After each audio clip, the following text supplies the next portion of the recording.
Ahmed, who spent 20 years building one of the most respected names in hip-hop, walked out onto a stage in his home state this weekend. He was there to perform, to entertain, to remind the world that he is still Gucci Mane trap legend, Atlanta icon, the man who helped shape an entire era of rap music. Instead, the crowd started chanting, "Rat, rat, rat," to 20 Face on camera in Alabama, his home state, his people. The video spread to every corner of the internet within hours, and the conversation it started is one that hip-hop has been trying to avoid for months. Because what Gucci Mane did, or what he is accused of doing, goes to the very heart of what the culture has always said it stands for. And today we are going to tell the full story, every detail, every layer, every reaction, honestly. To understand why this moment at that Birmingham, Alabama stadium hit the way it did, you first need to understand who Gucci Mane is and what he has represented to hip-hop for the past 2 decades. Radric Delantic Davis, known to the world as Gucci Mane, was born in Bessemer, Alabama, and raised in Atlanta, Georgia. He emerged from the Atlanta trap scene in the early 2000s, carving out a lane for himself with a sound that was raw, street-rooted, and completely authentic to the world he came from. He built the 1015 Records label. He signed and developed artists who went on to define an era: Young Jeezy, Waka Flocka Flame, Future, Migos, and eventually a newer generation including Pooh Shiesty and Big 30. His influence on the sound, the aesthetic, and the culture of trap music is not debatable. It is historical fact. He went to prison, he came back, he got clean, he married Keisha Carr in 2017 in a wedding that was broadcast on BET. He built a legitimate empire: real estate, music, brand partnerships, a memoir. He appeared to have genuinely turned his life around while maintaining his place as one of rap's most respected figures. That is the context. That is the way behind what happened this weekend, because when a crowd chants RAT at Gucci Mane, they are not chanting at just any rapper. They are chanting at someone who built his entire identity around being real. And the allegation against him is that when it mattered most, he was not. The events that led to this moment began on January 10, 2026, inside a recording studio in Dallas, Texas. According to the Department of Justice, Pooh Shiesty, whose legal name is Lontrell Williams Jr., traveled from Memphis to Dallas with 8 co-conspirators for what was presented as a legitimate business meeting involving a contract with 1507 Records. Once everyone was inside the studio, the DOJ alleges the situation became something else entirely. Prosecutors say Pooh Shiesty and his crew produced weapons and turned the studio into a hostage situation. According to federal filings, Shiesty placed a firearm to Gucci Mane's head and demanded he sign a document releasing him from his recording contract. Big 30, whose legal name is Rodney Wright Jr., is accused of standing in front of the studio door to prevent anyone from leaving. Other co-conspirators allegedly stole cash, jewelry, and a Rolex watch from those present. One victim was reportedly choked to the point of near unconsciousness. The evidence assembled by federal investigators is extensive. Electronic monitoring data placed Pooh Shiesty at the location, despite his being under home detention restrictions at the time. Cell phone records and license plate readers confirm multiple defendants traveling from Memphis to Dallas together. Surveillance footage captured activity at the studio, at a nearby office supply store where a release form was allegedly printed, and at a hotel where several defendants stayed afterward. Social media posts showing what appeared to be stolen property surfaced within days of the incident. 9 people were arrested. Pooh Shiesty's own father, Lontrell Williams Sr., was among them, accused of renting the car used by the group.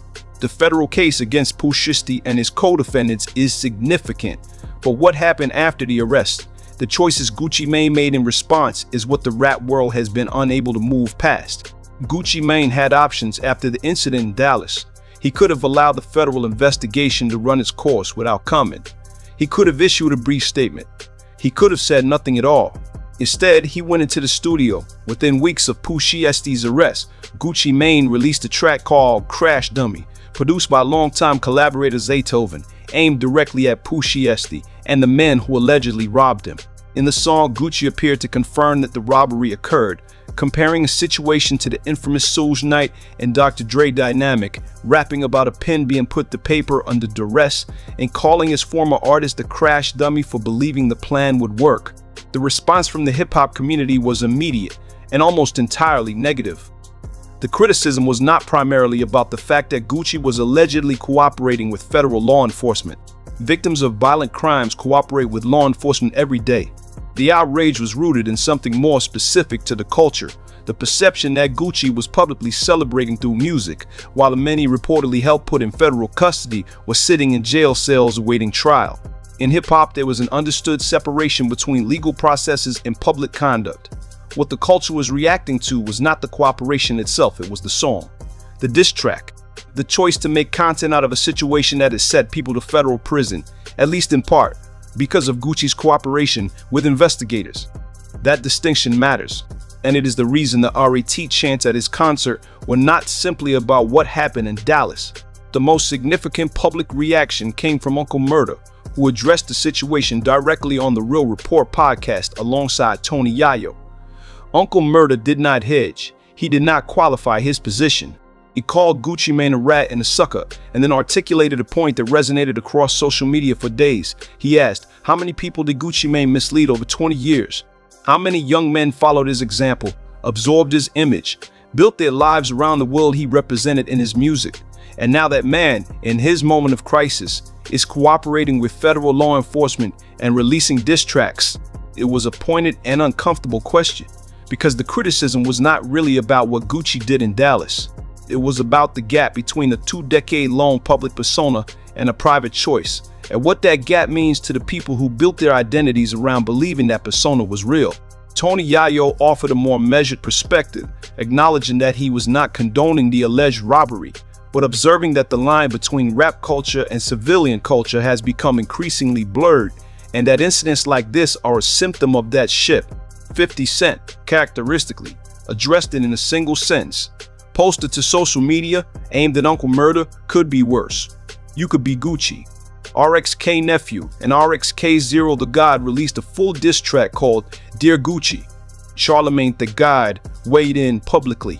Mono suggested that Keisha Kawa had played a role in encouraging Gucci to cooperate with authorities, a claim that has not been verified, but contributed further to the narrative surrounding the situation. Pooh Shiesty's attorney Bradford Cohn challenged the government's case in court, noting the absence of a recovered contract, the absence of recovered weapons, and the absence of recovered weapons, and the absence of recovered jewelry among the physical evidence. The legal fight is ongoing and unresolved. The cultural verdict, at least in certain corners of hip-hop, appears to have already been delivered. In the days following the arrest of Pooh Shiesty and the public backlash against her husband, Keisha Kawa spoke. Her statement was brief, posted to her Instagram story the same day as Gucci's Birmingham halftime performance. 7 words and a signature. My husband is my world and I will forever ride for him. Mrs. Guap.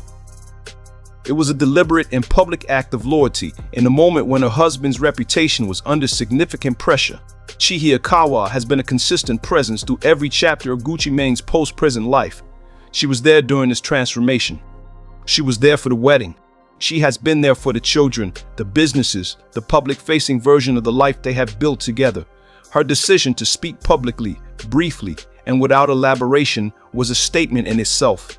She was not going to explain the situation. She was not going to engage with the controversy. She was simply going to stand next to her husband.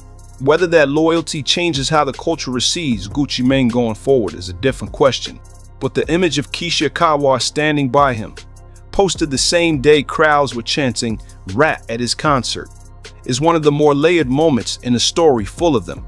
The crowd chanting "rat" at Gucci Mane's halftime show in Alabama raises a question that does not have a clean or simple answer, because there are genuinely two sides to what has happened here. On one side, Gucci Mane is a victim. He was allegedly held at gunpoint inside a recording studio. A weapon was placed to his head. He was forced under duress to sign a document. Property was stolen from him. His employees were terrorized. Under the law and under any reasonable moral framework, what allegedly happened to Gucci Mane in that Dallas studio was a violent crime. And violent crime victims have both the legal right and the human right to cooperate with law enforcement. On the other side, Gucci Mane is not simply a private citizen. He is a cultural institution. For 20 years, he has presented a specific image, spoken a specific language, and built a following that took that image seriously.